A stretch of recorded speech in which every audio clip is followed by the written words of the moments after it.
Hi everyone, I am Shani Dharmish from Learnwise. Learnwiseനെ കുറിച്ച് അറിയേണ്ടതെല്ലാം എന്ന് പറയുന്ന വീഡിയോ സീരീസിൽ ഇന്ന് നമ്മൾ ഡിസ്കസ് ചെയ്യാൻ പോകുന്നത് Exampedia എന്ന് പറയുന്ന ഫീച്ചറിനെ കുറിച്ചാണ്. അപ്പൊ ഇഗ്നോയിൽ നിങ്ങൾ ഡിഗ്രി അല്ലെങ്കിൽ PG അഡ്മിഷൻ എടുത്ത് Learnwiseൽ ജോയിൻ ചെയ്യുന്നതിന്റെ പ്രധാന ഉദ്ദേശം എന്തായിരിക്കും? കൃത്യസമയത്ത് നമുക്ക് ഈ ഒരു കോഴ്സ് കംപ്ലീറ്റ് ചെയ്യാൻ സാധിക്കണം എന്നുള്ളതാണ്. അപ്പൊ കൃത്യസമയത്ത് നമുക്കത് കംപ്ലീറ്റ് ആവണം എന്താണ് പ്രധാനമായിട്ടും നമ്മൾ എക്സാം ഒക്കെ ക്രാക്ക് ചെയ്തിട്ടുണ്ടാവണം. നമുക്കറിയാം ഇഗ്നോയില് സെമസ്റ്റർ വൈസ് പ്രോഗ്രാംസും അതുപോലെ ഇയർ വൈസ് പ്രോഗ്രാംസും വരുന്നുണ്ട്. ഇതിൽ രണ്ടെണ്ണത്തിലും 70% വെയിറ്റേജ് വരുന്നത് ടേം ആൻഡ് എക്സാമിനേഷൻ ആണ്. ബാക്കി 30 വരുന്നത് അസൈൻമെന്റ്സിനാണ്. അപ്പൊ നമ്മൾ ഇതിൽ പരീക്ഷയിലേക്ക് വരുന്ന സമയത്ത് നമുക്കറിയാം ഡിസ്റ്റൻസ് ലേണിംഗ് എടുക്കുന്ന എല്ലാവരും പൊതുവെ ഫേസ് ചെയ്യുന്ന ഒരു പ്രശ്നമാണ്.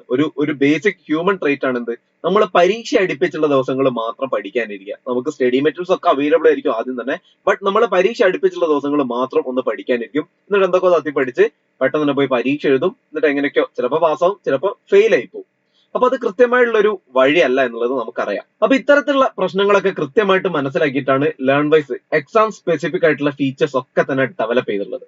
അതിൽ പ്രധാനപ്പെട്ട രണ്ട് ഫീച്ചേഴ്സ് ആണ് Exampedia അതുപോലെ എക്സാം സ്പെഷ്യൽ ഗൈഡ്സ് എന്ന് പറയുന്നത്. എക്സാം സ്പെഷ്യൽ ഗൈഡിനെ കുറിച്ച് ഡീറ്റെയിൽ ആയിട്ട് മറ്റൊരു വീഡിയോയിൽ നമുക്ക് സംസാരിക്കാം.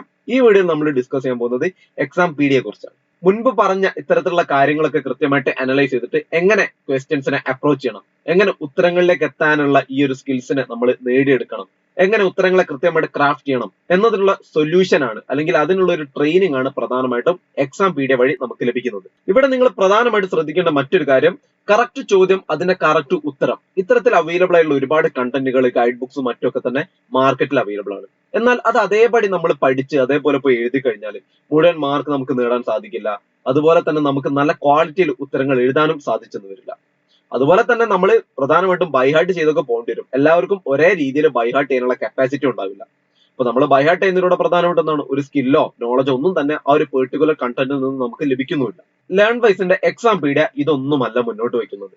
നിങ്ങൾ നല്ലപോലെ എഫേർട്ട് എടുത്ത് ചോദ്യങ്ങൾ കൃത്യമായിട്ട് വർക്ക്ഔട്ട് ചെയ്ത് മുന്നോട്ട് പോകണം എന്ന സതുദ്ദേശത്തോടു കൂടിയാണ് Exampedia ഡെവലപ്പ് ചെയ്തതും അതിൽ നിന്ന് നിങ്ങൾക്ക് ചോദ്യങ്ങൾ അതിന്റെ ഉത്തരങ്ങളിലേക്ക് കൃത്യമായിട്ട് കടക്കാനും അതിനെ ക്രാഫ്റ്റ് ചെയ്യാനുമുള്ള ഒരു ഗൈഡൻസ് ആണ് Exampedia മുന്നോട്ട് വെക്കുന്നത്. ഇവിടെ ഓരോ ചോദ്യത്തിലും അവൈലബിൾ ആയിട്ടുള്ള പോയിന്റ്സ്, ഉത്തരങ്ങളിലേക്ക് നമുക്ക് എത്താനുള്ള പോയിന്റ്സ് ഒക്കെ തന്നെ കൃത്യമായിട്ട് മനസ്സിലാക്കി കൃത്യമായിട്ട് അതിനെ ഉത്തരമായിട്ട് ക്രാഫ്റ്റ് ചെയ്ത് മാറ്റുകയും എക്സാമിൽ അത് റീപ്രൊഡ്യൂസ് ചെയ്യാനും ശ്രമിക്കണം. അപ്പൊ ഇൻ കൺക്ലൂഷൻ എനിക്ക് പറയാനുള്ളത്, Learnwiseന്റെ ഓരോ ലെസണിലേക്ക് നമ്മൾ കടക്കുമ്പോൾ വീഡിയോ ലെക്ചേഴ്സ് കംപ്ലീറ്റ് ചെയ്യുന്നു, SLMs വരുന്നു, ഒബ്ജക്റ്റീവ് ടെസ്റ്റുകൾ ഉണ്ട്, വാല്യൂ ആഡഡ് നോട്ട്സ് ഉണ്ട്. ഇതെല്ലാം കൃത്യമായിട്ട് ഉപയോഗപ്പെടുത്തുക.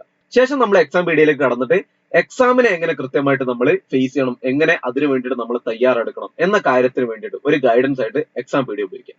അപ്പൊ Exampedia അതിൻ്റെതായ രീതിയിൽ തന്നെ നമ്മൾ കണ്ടുകൊണ്ട് മുന്നോട്ട് പോവുകയും അതിന് ഉപയോഗപ്രദമാക്കുകയും വേണം എന്നുള്ളതാണ് എനിക്ക് പ്രധാനമായിട്ടും പറയാനുള്ളത്. So that's all about this session. പുതിയൊരു Learnwise ഫീച്ചറുമായിട്ട് നമുക്ക് ഉടൻ തന്നെ വീണ്ടും കാണാം. അതുവരേക്കും ഗുഡ് ബൈ.